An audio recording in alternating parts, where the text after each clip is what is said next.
Okay, let's start. Well, ladies and gentlemen, boys and girls, welcome to another thrilling episode of the show. But hold on to your heads because this episode is going to be somewhat special because, well, it's going to be in English entirely.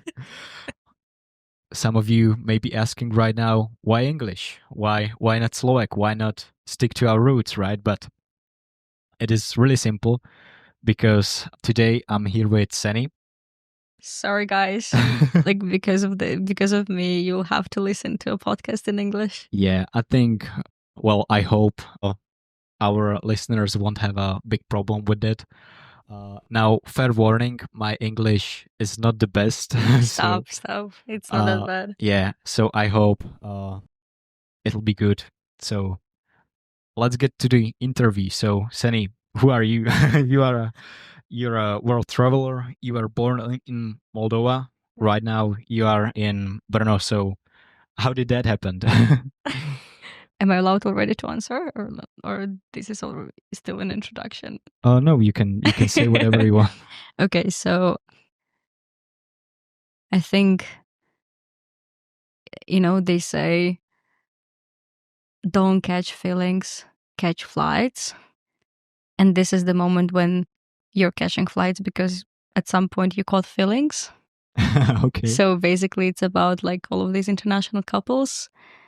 And long story short, yeah, I happened to fall in love with a man then that is Slovak, that lives in Brno, that accidentally got internship in Netherlands where I live at the same time when I got internship in Brno. So yeah, sharing one brain cell let me be here in Brno alone and doing some random podcasts. Yeah, when Tomasz first told me that you are coming here for that internship you got and that he is going to Netherlands, I wasn't really sure whether he was kidding or he was serious. You kind of just like swapped places. Yeah. No, like seriously, whenever like when I told this story to my parents, they were laughing as hell. But like, thanks God, my internship is only for 3 weeks. Well, he's there for good at this point. Yeah. So right now, this is your last week at your internship right now. So you've been here for 2 weeks. Mm-hmm. So how is Brno? How do you like it so far? Okay. This time is not as good as the other times when I was in Brno, and I'm not sure why is it so. Maybe because like the person with whom I experienced Brno in the first few times is not here anymore. So like I thought that I like Brno, but maybe I just like the person. So yeah, I completely get that. Yeah, but no, like Brno is a very nice place. Maybe also like the season is not the best right now, because I kind of compare it to Netherlands, and like seriously, yesterday it was 15 degrees in Netherlands. Wow. Yep.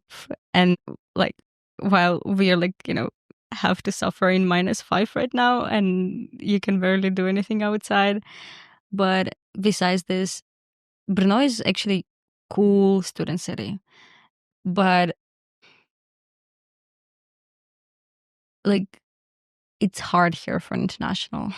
Yeah, I can imagine that. For an international that comes here just for 3 weeks, like when you're coming for a semester, you go to these like, Erasmus parties, ESN club, blah, blah, blah. You kind of like find your people that are in the same shit that you are, that you have to like spend here like half a year.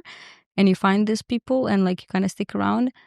But for a person that is here like just for 3 weeks, like it doesn't make sense for you to make new friends. It doesn't really make sense to like, to try to find your pool of people. No, you just like, you're coming here for a reason and you just stick to it. That's why,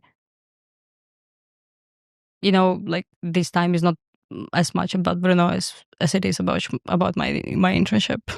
Yeah, I understand. But you told me something about your colleagues the other day, and I hope that you have some kind of like good relationship with them. Like I hope you are not struggling in your job right now or anything. No, they're actually super cool. They're super fun, and I love their sense of humor. I was kind of like very scared that they're gonna be these like boring lawyers, but they ended up like very cool guys with a very dark sense of humor, which is very nice. We like this with this thing, you know. So yeah, that's great. And well, you mentioned law, so you're studying law, and well, why did you choose this career path? Why law? Okay, going back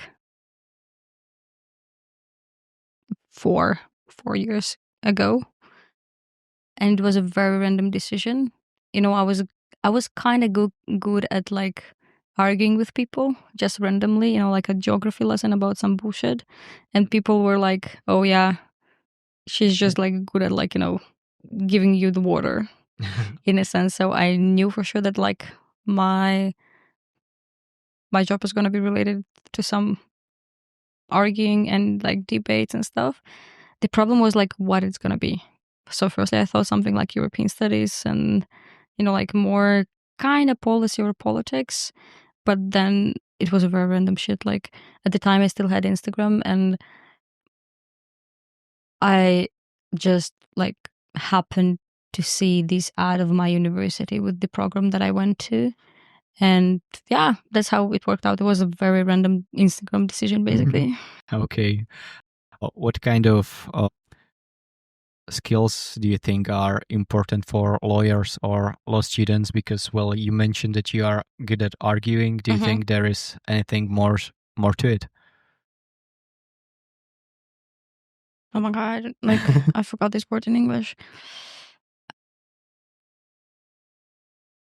This, I'm gonna say like some bullshit right now, being like the ability to not give up in a sense.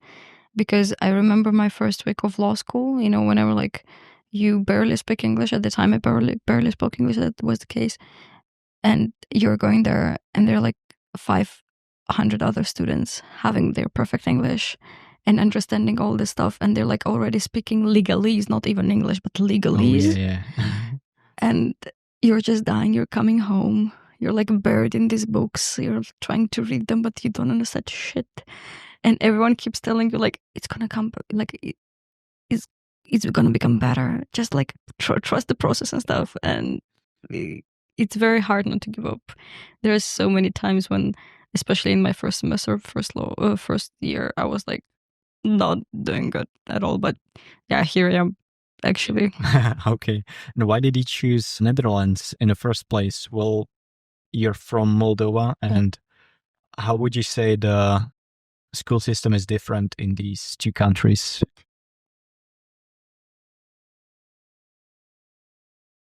You did your research a bit about Moldova, didn't you? Well, I've got some questions written down. Okay, we're gonna get there. Yeah. I mean, we did a big research with Tomáš the other day, but you saw our presentation. And, well, it was mostly about making it look cool, that presentation, and it wasn't that much about Moldova, research. Yeah. So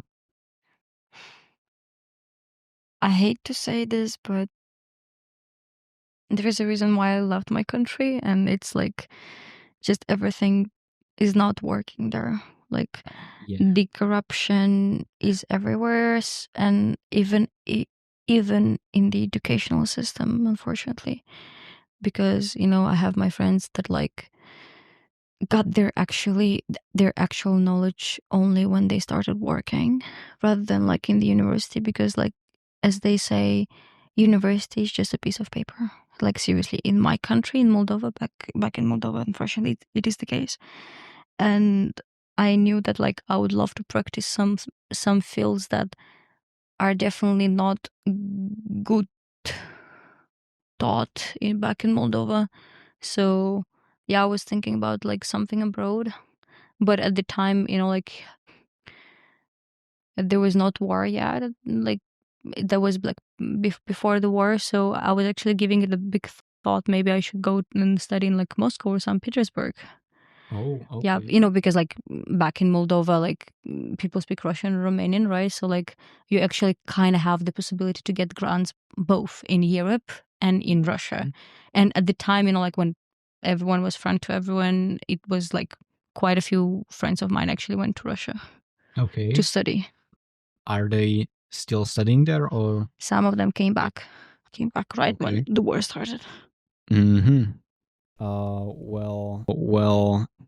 Well, now maybe I can ask my first question about Moldova, which is somewhat connected to this topic. Mm-hmm. And well, how do Moldovans view themselves? Like, do you feel more connected to Russia, or Mm-hmm. you feel more European right now? So, like a few years ago, once again, I think before the war, I would say that my country was very much pro-European. Like, Mm-hmm. let's say, I think the ratio was like something like 60% for like pro-Europeans and the 40% pro-Russians. But I have to admit, before war, we're kind of like, we did not really care. It wasn't as, I don't know, as problematic as it is right now. In a sense that, like, I did not care if, like, for example, some of my friends are pro-Europeans, other friends are pro-Russians, just because, in the end of the day, we speak both languages, Russian and Romanian, and we understand each other perfectly, and we really didn't care. Yeah. Right now, of course, it's a very different situation because, oh yeah, I don't know, like, if I told you, but like, Fico, your guy, Yeah. back in Slovakia, he's like seriously like present in our news, in our Moldovan news, as a hero for the fact that like Okay. he, like he went to Russia to ask for the gas. Like seriously, like I think right now the ratio changed, especially because I would say right now there are more pro-Russian people, and it changed only because we are such a dependent country. We don't have our own gas, we don't have our own electricity, and like basically it made us so dependent that like unfortunately we, like as a nation, we don't decide by our beliefs, we rather decide by our needs, in a sense. That's why there is like, I would say 20% that kind of like that were pro-Europeans kind of like switched their side just because they realized that otherwise they can't make their needs meet. Okay. Interesting. We're starting pretty strong. Yeah, that's a tough topic. Yeah, but it reminds me of the Slovakian people because, well, a lot of stuff you just said is the same in Slovakia, and people are having the same thoughts as the Moldovans, I guess, about this whole thing about being pro-Russian and pro maybe American or pro-European.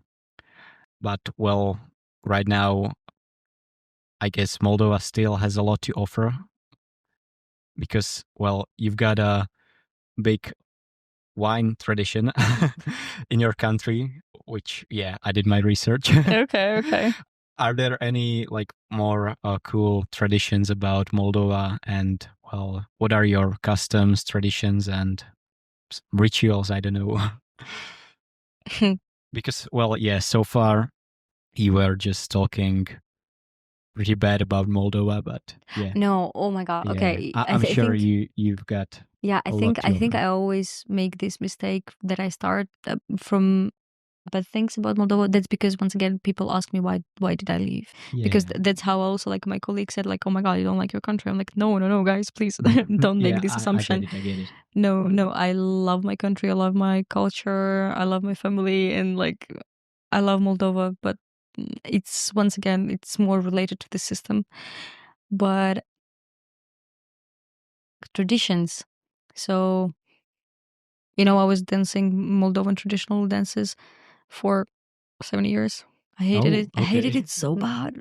My mom was kind of a professional Moldovan traditional dancer, and she didn't end up actually like working in the field because my dad, being incredibly toxic man, put her to decide it's like either him or she continues to dance. So like unfortunately she had like to make this choice. So like she put this like incredible dream into me, And she was like, Oh. okay, now you have to fulfill my dream. Well, I was like, I hated this. But yeah, and so first of all, we have a huge wine festival in October. Mm-hmm. Like, it's actually the time when I believe it would be very interesting for people to come to visit Moldova, because there is a lot of going on throughout the entire country. Mm-hmm. Because we have a bunch of wineries, so like they do their own program. Also, like we have a huge wine festival in the city center when like Okay. there are some concerts. Unfortunately, you know, like let's say by 11 p.m. and it like turns out into like some very weird place where there are like a lot of alcoholics and like a lot of like straight people like doing some bullshit. But like, let's say during the daytime, it's a very nice, interesting event, you know, like with people dancing and singing some traditional stuff on this So yeah, you're saying October, right? October. Yeah. Okay. Reminds me kind of Oktoberfest in Germany. Yes. Honestly, I would say like imagine Oktoberfest but with wine and Moldovan traditions. Okay. Sounds pretty weird, but interesting and exciting at the same time. Yep. And how was growing up at Moldova like? Or what was your childhood like? So I think starting from like 10 years, I was like pretty privileged kid. I think like at least I don't remember my family struggling at this age. They were definitely struggling with me when like I was pretty small. Mm-hmm. Like because like, you know, that was like 2000s and like my family barely had money. But starting from 10 years, I think like I don't remember us having any like financial problems within Moldova, you know, like once again, by Moldovan standards, like I would say like my family is doing pretty good, but not by European standards. This is like totally different topic. So that's why I would say it was pretty, I know, I was loved. Like, you know, I didn't end up, you know, for example, at least what Thomas told me, that like you guys, you know, like were doing some bullshit on the streets and like doing some weird stuff like behind the garages, like in Shala, and like beating up someone or getting beaten up. Like I didn't have this experience. I know that like some of my friends did. I think I'm rather an exception, just because I always had like some, I don't know, singing classes, dancing classes, archery, drums, a bunch of stuff. Oh, sounds like you did a lot of stuff. Yep. Drums, archery. Are you still doing any of this or? No, unfortunately, no. So I quit archery because I actually was not like I wasn't good at it, but because there were not many people practicing archery, there was like a pretty kind of, let's say, good chance at the time of me getting into the national junior team. Wow. But once again, not because I was good, but rather because there are not that many people like practicing it. But like I quit before this. And with drums, I don't remember. I think it was like, unfortunately, like too expensive for me, like to know, like actually continue practicing it, because like the guy was kind of like asking for quite a lot of money. But yeah, I got some very random skills, I would say. How old you were back then when you were, you know, practicing archery? From 15 to 17. Ah, okay. Yep. So 2 years. And when were you drumming? When was that? 15, 16. Also like the same actually age. Okay, so you went for a drum practice at the morning and at the evening you had archery or something? The other way around. Oh yeah, archery really? in the morning and drums in the evening. Okay. Yep. And yeah, drums itself are pretty expensive. Well, Yep. music itself is like really expensive hobby. Yeah, but I would like rent this like studio and like where the guy had the drums, and I would just like either play it myself or like also like had him and we would practice. Did you have your own drums? Or? Nope. Yeah. I didn't get to the moment. Yeah, I think I don't even know like how much are they right now. Yeah, I was looking at you know, secondhand stores, and I guess you could get a drum kit for maybe 400 euros nowadays. Maybe if you want a cheaper option, maybe like this electric drum sets would be fine. But they suck so much. Yeah, I get it. I mean, once I saw like real good electric drum set, and it sounded almost like real drums. Or well, at the recording, I couldn't really like hear the difference even between the real drums and these electric drums, but they would cost over €1,000 definitely. Mhm. So that's not the budget options for drummers who are just starting out. Mhm, mhm. Probably not the best choice. Yeah, and is there anything else that Moldova is famous for?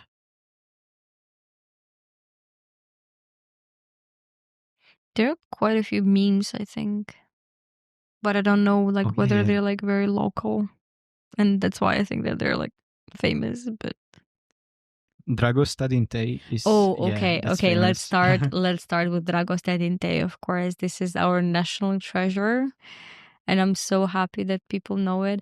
Also, I know that a lot of Slovak people know our European, like how's it called? Like Eurovision. yes, Yeah. Eurovision song that was like I think 3 years ago. It was about like train that goes from Chisinau to like Bucharest, the capital of Romania. It's like the topic is very funny. I don't know how come they chose this specific topic. So basically, the song is about the fact that they finally opened a train because like we didn't have before a train from Chisinau to Bucharest, which was very stupid because quite a lot of people like travel actually from Chisinau to Bucharest. But like they seriously made a song about the train, like the train route finally being open, and they made a big deal out of it, and it's actually very very cool. Some people of course saw like some political context in this, some political details, but I think some people just like to overthink. Yeah. And that's the song with the sax, the saxophone player. Nope. No, That's a different one. Yeah, and the third one that like quite a few people know. Toot, toot, toot, toot, toot, toot, Yeah. toot, toot, toot. Yes, this one is with the saxophone player. Yeah, also very cool one. It was Eurovision, but way earlier. Oh, yeah, Like, yeah. Okay, yeah, like okay. I think solid 10 years ago. You can also sing the Dragosta Dinte if you want to. Well, maybe some of our Salut. listeners. Sunt eu, Picasso, ți-am dat bip și sunt voinic. Dar să știi, nu-ți cer nimic. Vrei să pleci, dar numai ei. Yeah. So I think now everyone got what is Dragoste Dinte, yeah. Yeah. So I hope we are still on the same page. And so you left Moldova when you were what, 18, 19? 19. 19. And have you experienced any like cultural shocks maybe when you came, well, first to Netherlands, then maybe also here in Czech Republic or Slovakia when you were visiting Tomáš? First of all, it wasn't really like related to culture. It was more like, of me being a 19 years old that doesn't know how to like, take care of herself. Yeah, I get it. Like, like this first week when you call your mom and being like, how is the washing machine working? Or like what am I supposed to like buy to cook or stuff? So that was about this more. Yeah, I think we've all been there. Yeah. Yeah, but like we're gonna get there. But cultural shocks, prices. Once again, Moldova is Moldova. Moldova like is kind of once again for European people is very cheap. For local people, it's barely like affordable. But yeah, it's prices. I was very shocked. A bunch of different nationalities because like Netherlands is the hub for all nationalities to come. So it was. I mean, I don't want to like sound racist or anything, but back in Moldova, we have a very weird perception of Muslims. Do you know what Muslim is? Yeah, sure. Yeah? Okay. I just was checking. And we have very weird perception. And whenever I at first came to Netherlands, and don't get me wrong, I was traveling before this and I would like see different people with different nationalities. But whenever like I first came to Netherlands, like moved completely, and I had to live with an Arab guy for 3 months of my life. Okay. Because the housing crisis in Netherlands is just so bad that like at some point you just you're not picky. You just stop being picky because you better like have a place rather than like sleeping somewhere around the bridge. And let's say that living with an Arab guy whenever you just moved out, you were 19, blonde girl from Moldova. Wow. Okay. Yes.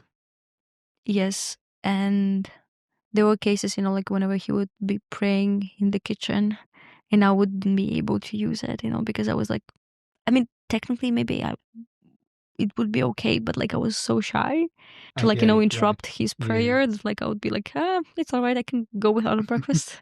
Okay. Yeah, it's not a problem. Like the same would be like in the evenings, and like he would also smoke inside the apartment. I know you were okay with this. Well, we only tried it once. It was an experiment. Yeah, poor Rebecca. Yeah, please let's have pity on this poor girl. But like he would like seriously would like invite some of his friends and they would like be smoking in the living room, and in the end of the day I wouldn't be hanging out in the living room much because I was trying to avoid him, but like but this smoke would get into my room and I'm like, "Urgh." And smoking in Islam is haram, I think. Yeah, so let's say these Arab people are way more modernized. Okay. In this sense. But still, he was kind of like a strict Muslim, I guess. If he was praying, I guess he had to pray five times a day. And well, if you said that he was praying in the kitchen, so I guess he was trying like to be a good Muslim, which I like respect it. I honestly don't know, like what I do remember from our conversations, because once again, like the house crisis is so bad that like whenever you go to a viewing, it's not that much that like you are viewing the room. It's most probably the landlord or the person that you're going to be living with is reviewing you. Yeah. So that's what happened. And like because I really needed the room at the time, that was like literally the last possibility. So I just like tried to do everything so like he likes me as a person, not as a girl though. Like be careful here, sure, because like I did not have an intention to like have anything there. And so like I tried to ask him like, oh, this that, and like that's what he told me, that like, yeah, I mean I'm trying to like respect everything, but like I'm way more modernized in this sense. So yep. And you said that in Moldova you have a strange view on this Islam and Muslim things. Is the majority in your country Muslim or Christian or atheist? I think it's probably the Orthodox Christians, but yeah, first of all, like the prevalent religion is Orthodox Christians, but I don't have my cross with me, but like, so for example, wearing a cross just because my grandma is very much religious and because she gave it to me, and I wear it more as like, let's say, as a tribute for my grandma, because like whenever like she sees it, she lights up that like I'm wearing it. But I'm not religious. I mean, I have some beliefs there, but like they're more of agnosticism. Okay. The ones that like believe that there is something powerful out there, but like it's not in the form of religion. Okay, so I think agnosticism would be something like you accept the possibility that there is something, but you are not certain in that. Yes. Right? So yes. I guess that's my way of viewing agnosticism, but I'm not really sure. It's basically this. It's like whenever it's actually like such a comfortable position, because whenever like you're around like very much religious people, you're like, yeah, I get your point. And whenever like you're around like atheists, you're like, yeah, I get your point as well. So like you're somewhere Yeah, in the sure. middle, like, so you kind of like can work in like both teams. But going back to your question, so yeah, the prevalent are the Orthodox Christians. Absolutely, like I think a very, very, very small percentage of Muslims. That's Mhm. one of the reasons, like because we never, like I never had to encounter them during my childhood. That's why for me it was like quite a big shock Okay. back at the time. Hmm. And do you know about Muslims in Romania? Because once I was traveling in a train and Mhm. I met a guy from Romania, and I think he was talking something about Muslims there, and he noticed something that here in Slovakia, or I don't know where we were at the time, maybe it was in Czech Republic, like he couldn't see any mosques here, but when he saw, In here, yeah, okay. but in Romania, well, he knew that he was coming home when he saw some mosques there, like he was talking Very something. interesting information. Yeah. Okay. Look, I can't really say about Romania because, I mean, of course, it's the country that speaks one of my mother languages, and like I've traveled quite a bit in Romania, but I don't recall any mosques being there. I mean, there sure are. Yeah. The Okay. country is huge, so like, of course, the percentage of Muslims there is like bigger than in Moldova, but I don't remember this being a big thing, to be honest. Yeah. Okay. That was just like Yeah, I mean, random like question that. different people notice different things. Yeah. Well, I hope at least he was from Romania. Okay. But yeah, I'm pretty sure that he was. Yeah. Okay. And also he was, I guess, studying maybe law, I guess. Oh, okay. Okay, So interesting. yeah, pretty similar to you, I guess. Blonde? Actually, no, he had a dark hair, and yeah, that was funny. He was a cool guy, though. He was also traveling with, I guess, two of his friends, and he was telling me about his trip across the Europe and the countries he visited, and yeah, it was pretty nice. Nice way to travel home from here to Slovakia, I guess, on a train like that.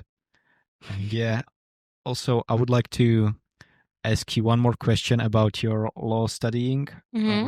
Oh well, actually, let me just. Okay, yeah.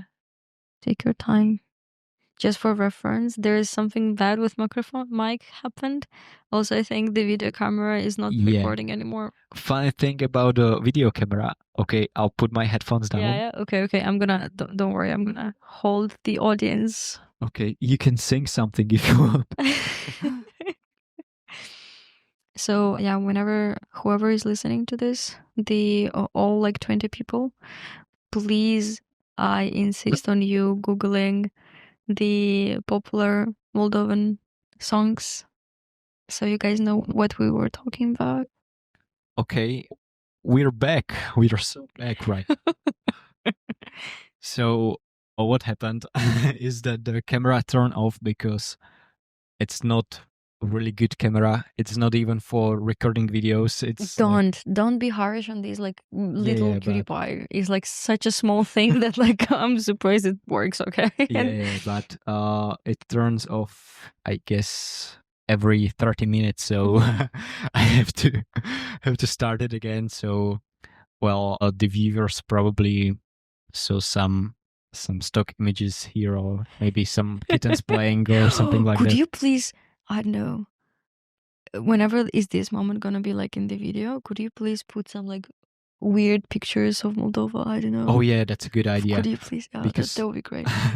I was editing the podcast with Rebecca today, and I had to put like stock videos there of kittens playing, and then I guess I put a Subway Surfers gameplay there.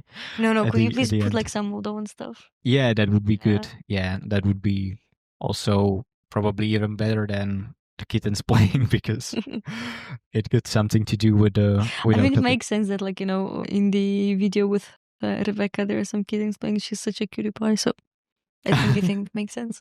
Seems like every girl I met is like really in love with Rebecca. Rebecca, of course. First of all, she's she has incredibly unique facial features, and her like hair, and like she's just like such, I don't know, she's just such an angel. Facial features. Yes. I She has like mean, very like this cute nose and like oh, I don't know, sorry. oh, okay. Like small doll. That's funny, but yeah, okay. Rebecca is really nice. Yep. And yeah, I enjoy living with her, and Yeah, you guys like are making too many jokes of her. I'm sorry. yeah, but those are just jokes. So Yeah, poor girl. I hope Rebecca is okay with it. If Rebecca is watching, she could write a comment down below right now whether she enjoys our jokes about her. So yeah, and okay, I had a question in my mind about law. something. About law. Yeah, You want to ask? I've got a lot of questions about law, but I don't know if we can To discuss them here. discuss them all. But yeah, the first thing that popped into my head right now when you mentioned law again is that if you ever saw some movies or TV shows about, lawyers or something like that, for example, like, I don't know, Better Call Saul maybe, and you were like, okay, either this is what I want to do, like that's the first scenario, or maybe when you were studying law and you watched a show at this time and you were like, okay, this is like complete bullshit, this isn't law or anything. Okay, so let's start with the most famous TV series, Suits. Yeah, I haven't seen it, but Yeah. I surely saw some clips. You have no idea how many people decided to start studying law because of Suits. Oh, really? Yeah, like seriously. And let's say, even though my decision was made before I watched this series, I would say, like whenever like I started, because so basically I made my decision somewhere in April, and like I took the summer and I watched like I think almost all the seasons of Suits, and I was like, oh my god, if this is gonna be me, this is gonna be so cool and stuff. Okay. Bullshit. Yeah. Such a bullshit. It's not like that. No, I mean, all of the characters are incredibly hot, and I understand like that they okay. are supposed to be like, these cool dudes that like, get shit done.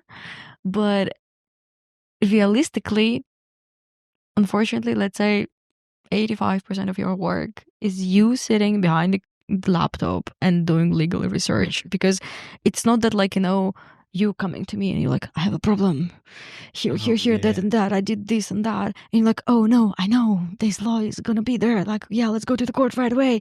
No, this is not the case, guys. Like, also, every time in a movie when there's a lawyer, is like really happy when that lawyer finds some loophole or something like that. So I guess that doesn't really work like that. No, actually with the loopholes, trust me, it's actually the case. Oh, really?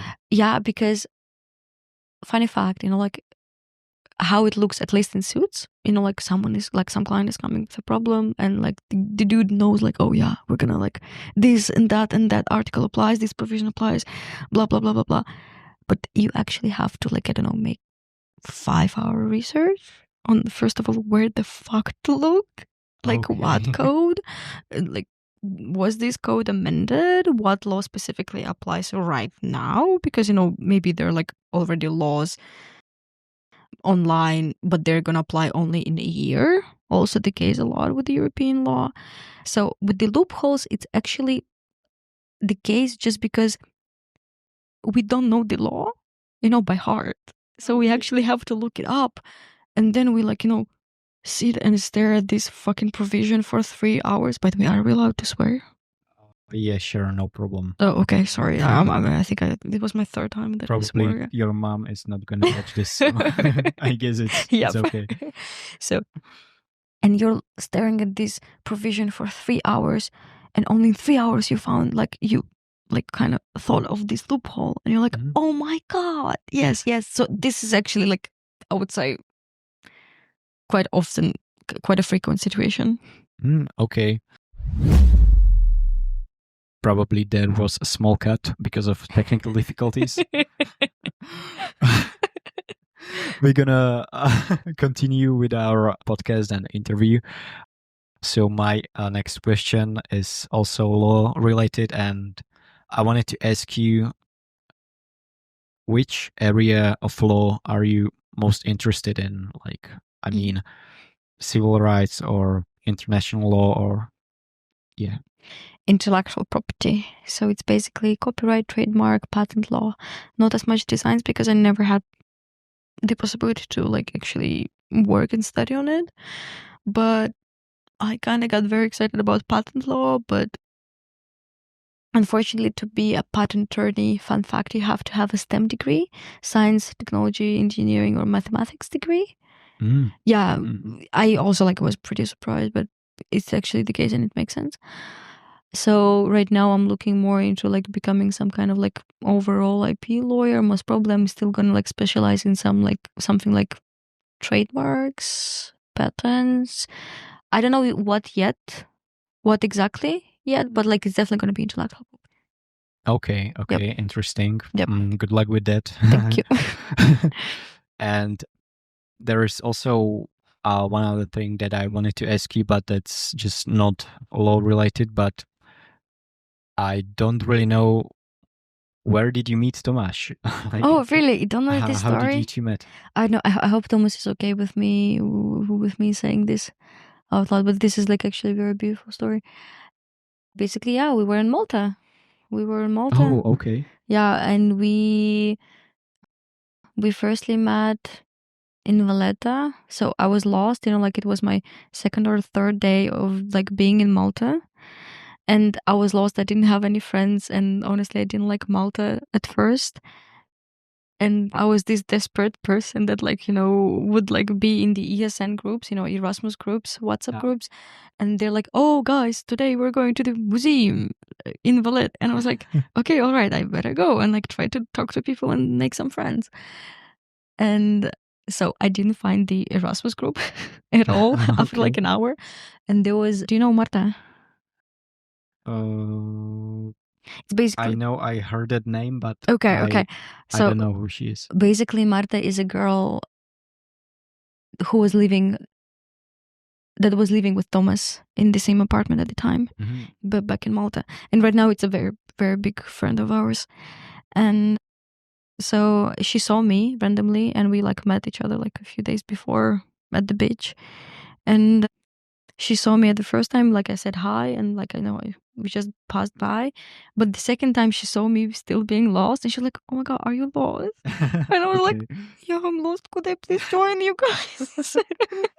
That's sweet. Yeah, so yeah, I joined the guys, and we had we just went to some museum, and there were 3 girls and me and Thomas.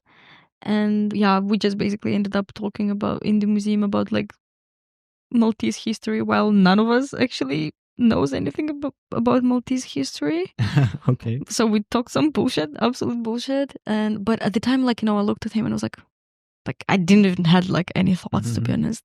I was just yeah, just a nice guy. Yeah, nice conversations. Cool. Yeah. Bye. And then there were some parties, and I think at the bar, and we weren't pretty sober, to be honest. And just randomly at 3 a.m. We were like, "Do you want to swim?" It was November. Oh, okay. Yeah, basically, "Do you want to swim?" And I'm like, no, I was the one proposing it. Don't get me wrong. Okay. So I was like, "Do you want to swim?" She's like, "Yeah, but I don't have any swimwear with me." And I was like, "Well, whatever. Let's go and swim." So yeah, it was November. It was freaking cold, even in Malta. Of course, it wasn't Brno cold, but it was still cold as fuck. So, and yeah, we just swam at 3 a.m. in November, and that's how everything started. This sounds really like Tomáš, this swimming at 3 a.m. Yeah, but fun fact, it wasn't him proposing this. It was me. Yeah, sure. So yeah. Still. Please don't give him the credit. It was me. Yeah, okay. I'll remember that. Yeah, so you were on Erasmus at Malta. Oh, Maltese history. The only thing that I know about Malta's history is that the Malta people believe that giants were living on that island, I guess. Have you heard anything about this? Nothing. Never ever heard Oh, this. yeah. So that's probably just me. I mean, don't get me wrong. Maltese people are pretty specific, so I wouldn't be surprised. But no, I don't remember this. But once again, I'm not saying that this is not the case. Yeah, I was listening to this podcast, I guess, about, well, the podcast is mostly about conspiracy theories. Okay, well. So I guess it's not the best source of information. But it was like a really cool story about giants living at the Malta because some bones were found there, I guess, and some tunnels, I guess. Tunnels, okay. And yeah, also there was a case of some students disappearing in a cave, and yeah, that most probably was an Erasmus student that got drunk, guys. Like, please don't give it any meaningful point to this information, please. But at the end of the podcast, they explained it that it is probably just, a story that people like to tell. And yeah, but the podcast is called The Y Files, and they have some pretty interesting videos, which I tend to watch at 3 a.m. when I'm not swimming in a sea or anything. So honestly, if I were you, I would rather swim. Okay, well, once I swam in River Vach in Shala. Okay, what's wrong with it? I guess so. Oh, okay. Yeah, and that was really fun, but it was summer and it wasn't as cold as November. Try doing it in November. Yeah. Pretty romantic. Also, if the moon, shines very nicely on the water. Oh, slap. Okay. Yeah. Also, I wanted to ask you a few more questions. Let's go. Yeah. About something you told me, I guess, few days ago. And that was about you vaping and how you quit vaping. I don't know if this is okay to talk about. Yeah, absolutely. Yeah, sure. Once So, again, I think my parents are aware about it, so it's not a big deal. Yeah. So, what made you quit vaping? So, just once again for the background, I was vaping, I think, not heavily, like it was more of like seasonal thing, because it's not that like with cigarettes, like, you can just buy them, but like you buy a vape and like, let's say it lasts, in my case, it would last like a week at least. And then I would forget about it like for 2 weeks, but then I would get a new one. So it was like, once again, periodical. But I think summer was the time when I was like always heavily vaping. Okay. And when we were in Malta, everyone was vaping besides Thomas. And yeah, I don't know, like, do you know why he's not vaping or smoking? Not as much because it's bad, but because he can't. He doesn't have a lung, basically. No, please don't say these things. He's just like, has problems, but he has both his lungs, thanks God. No, but like, and at the time when we were in Malta, because everyone was like either smoking or vaping, Thomas never would like kind of disagree or even like say anything about it. And like he doesn't care ever. The first time when I heard anything from his side about me vaping, once again heavily vaping, because it was actually the case, I admit, was when he realized that my first thing in the morning that I would be doing is not like, brushing my teeth or like doing anything, but actually vaping, not kidding. Oh yeah. And like he kind of like, he was like, girl, do whatever you wanna, like it's your life, your decision, and like I don't mind you vaping or anything, but I think like doing like vaping first thing in the morning when you wake up is a bit too much. And like, because he kind of said it to me, I think in the middle of the summer, and I was very honest with him. I was like, okay, look, I can definitely like kind of reduce the amount of me vaping, but realistically speaking, I won't be able to quit in the summer because we have this trip, that trip, and like also like I had horrible last semester when I was like doing my thesis, so I just wanted to know like to actually have fun and not limit myself anywhere. So I was like, okay, let's agree that I'm gonna come back to this thought back like somewhere in September. And that's what happened. I was back from holidays, and like Thomas was never like he was already in Brno, I was already in Netherlands, but his words actually kind of like sticked into my mind. Okay, so you think that was basically the moment, like you realized you wanted maybe to quit or something like that? That was like the moment when I realized, okay, I'm actually addicted. Because whenever like I vaped, I didn't realize how much I vaped. And because, like I would always have people around me that vaped even more, like even harder than that I would. So I would always think of myself like, oh no, but like I still have it under control. While honestly, I did not. I did not, definitely. And Thomas, like, let's say in the end of the day, like he still wasn't pushing. He was like, yeah, girl, do whatever you want to.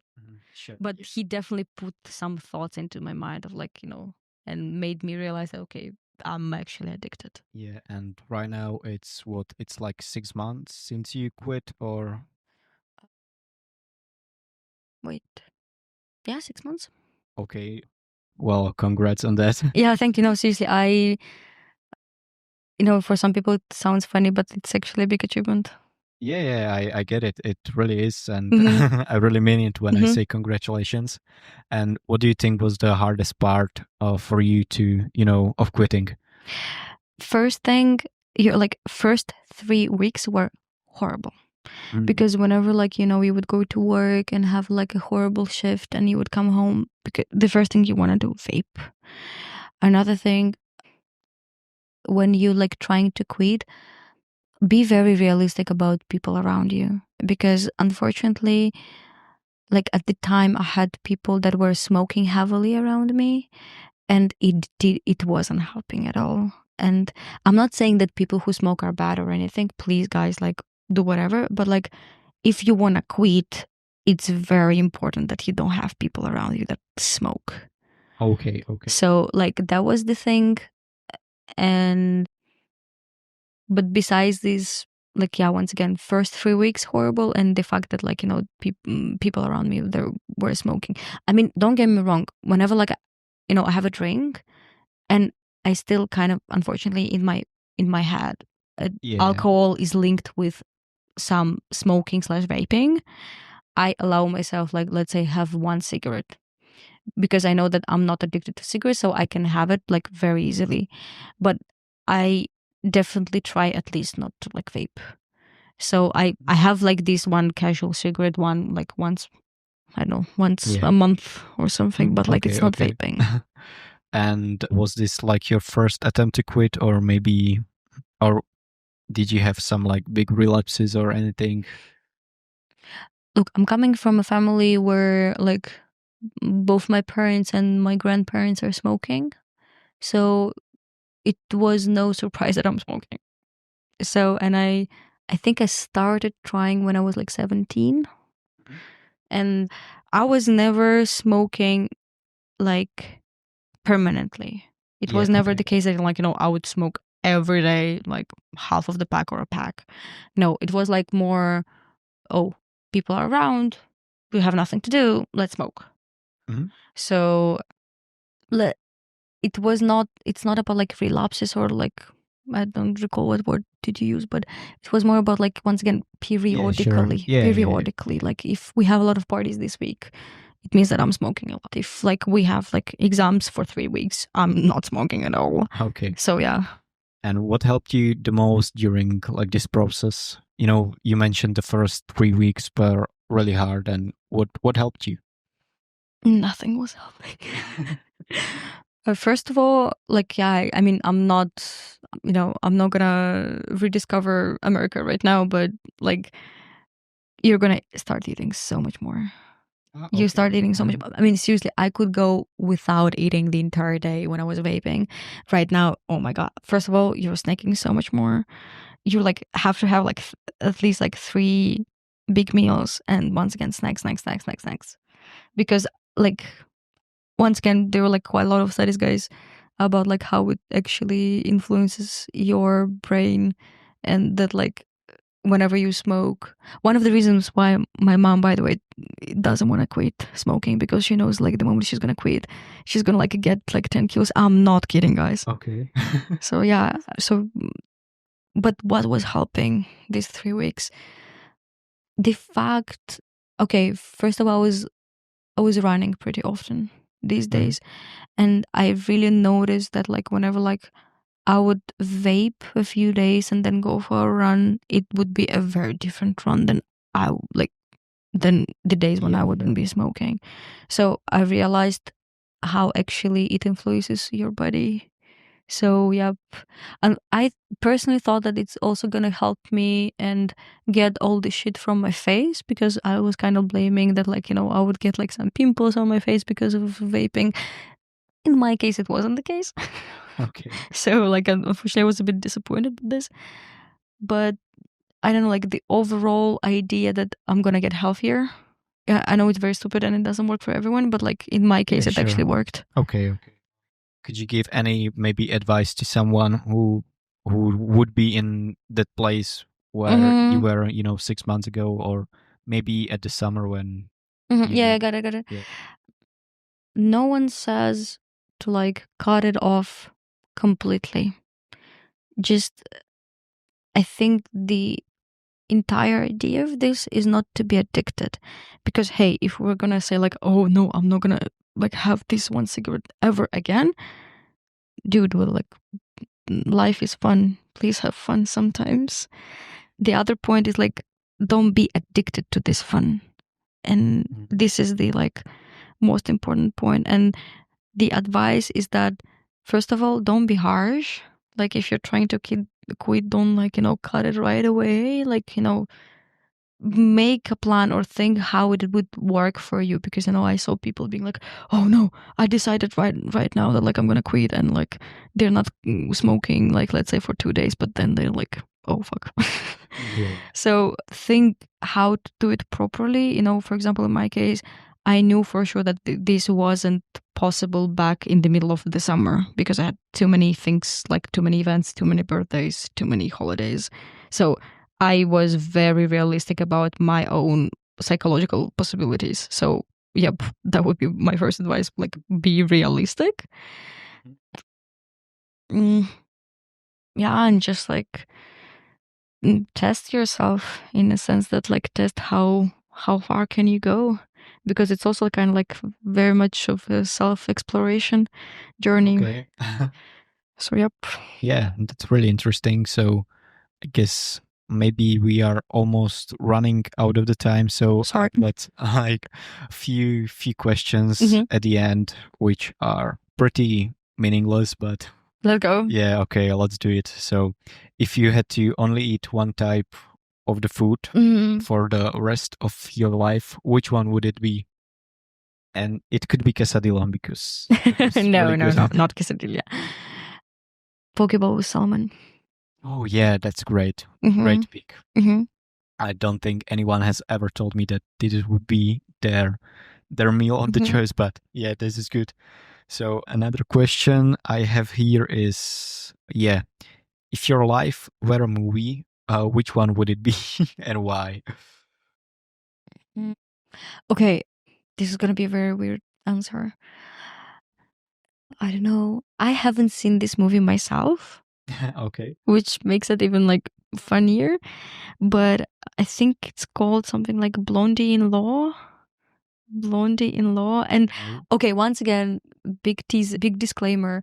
I haven't seen this movie, but from what I kind of know about this movie is that like there's like this blondie in law school, and everyone is making fun and not expecting much from her, but in the end she turns out to be like a very, very smart girl. And yeah, I think that would be me. Once again, disclaimer, I haven't seen the movie. Yeah, great. Okay, another question. What is a small thing that makes you super happy?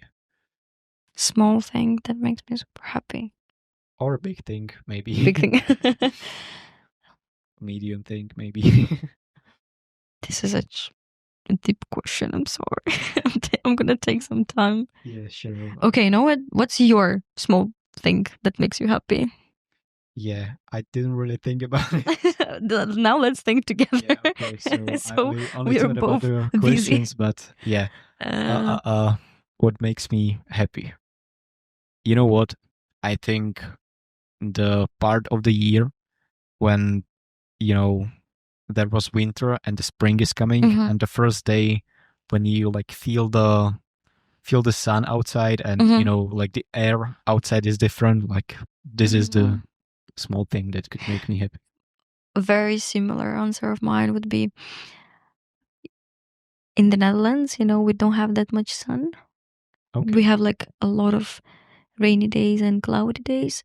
So I very much admire and like I became similar to Dutch people in a sense that whenever the sun is out, you just like seriously you stop doing anything and you just go outside because you have such a small amount of vitamin D in your body that like you literally like you need this like sunrise like sun ray because like you need this and you're like, oh my god, you're enjoying it. And like seriously, like let's say I have some like specific plans for a weekend, but if the sun is out, I like cancel everything and I go outside and do something outside because yeah. So I would say like sun is a big thing that makes me very happy. Okay, nice. The last question I have here is, if you could pick one useless superpower, Okay. Oh my which god. one would it be? We discussed it with Thomas so many times and I forgot. Oh, Because yes, I don't know what would I choose myself, so that's why I'm asking people this. And I hope that one time when I met a genie and he would ask me this and he could grant me a superpower, that, you know, I'll have a good answer prepared. stopping time, I think. Okay, yeah. Stopping time for everyone, but not me. And maybe also like the possibility of stopping time for everyone but specific people. Ooh, So you could spend yeah. more time, you know, like in the meanwhile that like everything is just waiting for you to have this moment. Okay, that's great. That's Yep. great. Okay, good answer. Yep. Okay, so yeah, this has been awesome. And well, before we finish, is there anything else that you wanna say to our fans, to our viewers? Mhm. So first of all, hello to Shala. Secondly, I very much admire Slovak people. Like seriously, guys, you're so cool. I mean, maybe I just happen to know cool Slovak people, but I actually mean it. Like everyone is doing something interesting and great. Everyone is so unique and like you can tell that everyone has such an interesting like background, childhood and stuff. Oh, okay. Like, you know, for example, this household, like you guys, like whenever like I'm trying to like, you know, text Thomas in the evening and he's like, oh yeah, sorry, we're doing some bullshit here. So like, yeah, I'm gonna text you later. And I'm like, oh my God, what are you guys doing this time? So once again, Slovak people, you're cool. Okay, thank you. Keep being cool, please. So, okay, thanks again for coming here. And Coming here. Thanks for coming here. oh yeah, this is your room, so thank So, you for yeah. letting me, you know, using this room. Thanks, Thomas, for providing the place, the venue. So yeah. Okay, and I hope I'll see you some other time soon. For example, Tomorrow. tomorrow. Okay, bye.